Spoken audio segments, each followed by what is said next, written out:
بسم اللہ الرحمن الرحیم۔ مولا امیر کا ایک فرمان ہے اور بڑا جامع اور معاشرے کی عکاسی ہے،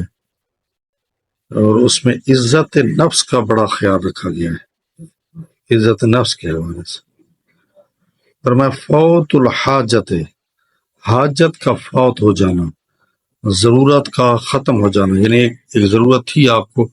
وہ ختم ہو گیا، احون من طلبها الی غیر اہلها، زیادہ آسان ہے، احون کے معنی آسان ہے،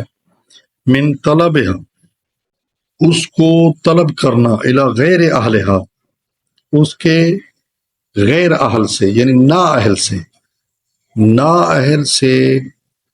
کوئی حاجت طلب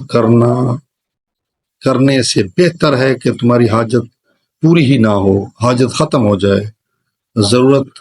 فوت ہو جائے، ضرورت ختم ہو جائے، تمہارا کام نہ ہو، تمہارا کام نہ ہو، یہ ٹھیک ہے، لیکن نااہل کے سامنے ہاتھ نہ پھیلاؤ، بس یہ کرو۔ یہ امام علیہ السلام نے، مولا علی علیہ السلام نے ایک کلیہ بتایا ہے، ایک اصول دیا ہے آپ کو، ایک خوبصورت مشورہ دیا ہے کہ کسی کمینے سے، کسی نااہل سے، کسی ظالم کے سامنے ہاتھ پھیلانے سے بہتر ہے کہ تمہارا کام نہ ہو، تمہاری ضرورت پوری نہ ہو، یہ ٹھیک ہے، لیکن کسی نااہل کے سامنے، کسی کمینے کے سامنے ہاتھ مت پھیلاؤ۔